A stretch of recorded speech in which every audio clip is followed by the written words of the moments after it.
Hi everyone, my name is Monique. And I'm Naveen from Before You Play. And today we're going to be showing you how to play a card game called Seers Catalog. Yes, this game is designed by Taylor Reiner and published by Bézier Games, who are helping sponsor this video. And in this game, players are taking on the roles of seers, who are going to be perusing through the Seers Catalog, trying to narrow down some items so that they can defeat werewolves. Yes, this is a hand-shedding card game for 2 to 5 players, and so today we're going to be showing you how to play it. But for more information regarding the game, we've included a link to the publisher's website in the description below.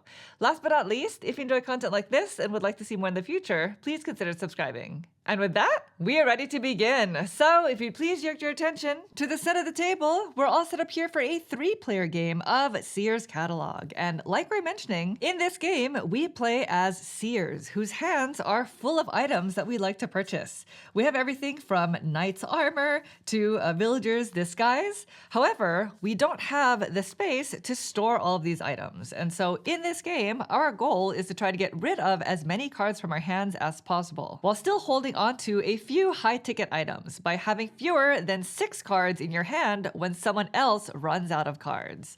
The game includes 2 main types of cards. There are suited cards, which are items that come in 5 unique suits, each containing cards numbered 2 through 13, as well as 15 artifact cards that provide players with special abilities that they can choose to use during the game. Although, the number of suits and artifact cards you play with depends on the number of players. Since we are set up for a 3-player game, we've included 3 different suits of cards and 6 artifacts, one of which must always be the Go First artifact. Now, the game is played over the course of 4 rounds, and to set up the first round, you'll shuffle and evenly distribute the suited cards with these colorful backs so that each player has 12 suited cards in hand. Each player is also given 1 wild card, 2 random face-down artifact cards, and a bonus token with the 6+ side face-up. And once all players are ready, the round begins, starting with the player who was dealt the Go First artifact. This player starts by playing a hand of cards called a meld to the center of the table. Now there are 3 different types of melds that you can play. The simplest being a single, which is just playing a single card to the center of the table. Alternatively, you can choose to play 2 or more cards of the same value as a part of a matched set. So pairs, 3 of a kind, 4 of a kind if you have enough suits, all fall under this category. Right, and the third type of meld are suited runs, which are 2 or more cards of the same suit with consecutive values.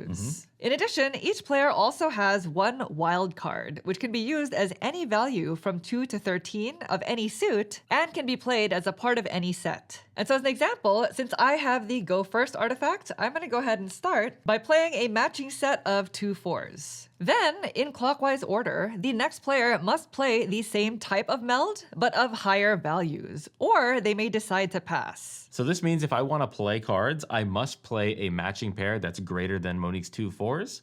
So I'm going to play 2 7s. Now, if I had a third 7, I would not even be allowed to play that because Monique led the trick with only 2 cards. That's right. The player leading the trick establishes what kind of hand everyone will be required to play in increasing strengths. Then play will proceed to our third player, who is choosing not to play any cards and is going to pass. And you can do this even if you have a valid meld to play, because you might want to save certain cards in order to play a stronger meld later. And now it's my turn again, and I choose to pass as well. And so as soon as all but 1 seer passes, then they discard all the cards, and they start a new trick by playing a new meld from their hand. So since I was the player to not pass, I will lead this trick with a suited run of 3 cards, a 2, 3, and a 4. And now it's the third player's turn, and they must play a higher valued 3-card suited run. But it does not have to be from the same suit. And so as an example, they play a 3-card suited run of 8, 9, and 10. And now it's back to me. And so in addition to suited cards, each player also has 2 random artifact cards that provide the player with a special ability. And during the round, you can either choose to play the card for its ability, or you can choose to play it with any legal meld forfeiting its ability, which might be strategic for end-of-round scoring, as you'll see later. So as an example, I have the Stone of Alteration, which allows me to change the suit of 1 card. And so on my turn, I'm going to play it along with this meld in order to change the suit of my 11 to the green suit so that I can have a 3-card suited run. And this beats the third player's hand because it is a higher valued run. And so it goes back to me, and I'm going to choose to pass. And our third player also passes, so now it's back to me again. And let's say I choose to lead by playing a matching set of 4 6s that includes my wild. At this point, I'm left with 5 cards in my hand, including one of my artifact cards. And so if at any time you have fewer than 6 cards in your hand, you must flip over your bonus token. And as long as your token is flipped, you may now no longer voluntarily pass. Which means as long as you still have a valid play, which includes the use of your wild card and any artifact cards you may have, then you are required to play cards. Now, some artifact cards, such as the Retrieve artifact, may cause your hand size to exceed 5 cards again. And if so, then you'll flip your bonus token back to its original side.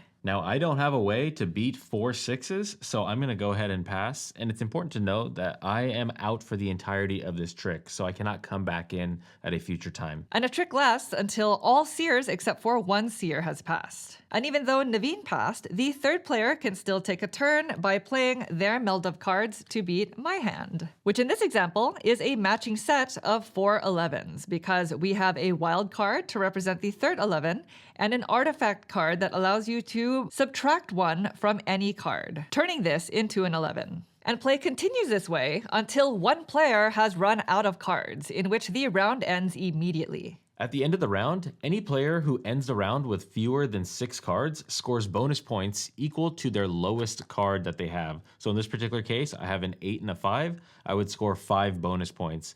But however, if I had a wild card or an artifact card still left over, these become 0. Which is why you may want to play the artifact cards during the round and forfeit its ability. In addition, players lose 1 point for each leftover card in hand, which means players can and often will end a round with negative points. Right, so in this particular case, 0 bonus points because I have these cards still here and I have 4 total cards in my hand, so my score would be -4. Since I was a player who ran out of cards, my score is 0. And our third player ended the round with a 5 and 7, scoring them 5 bonus points, minus 2 points for their leftover cards for a total of 3 points. Then, once all players have scored, you'll set up for the next round by shuffling together all of the suited cards and flipping over our bonus tokens, and evenly distribute them to each player along with 1 wild card.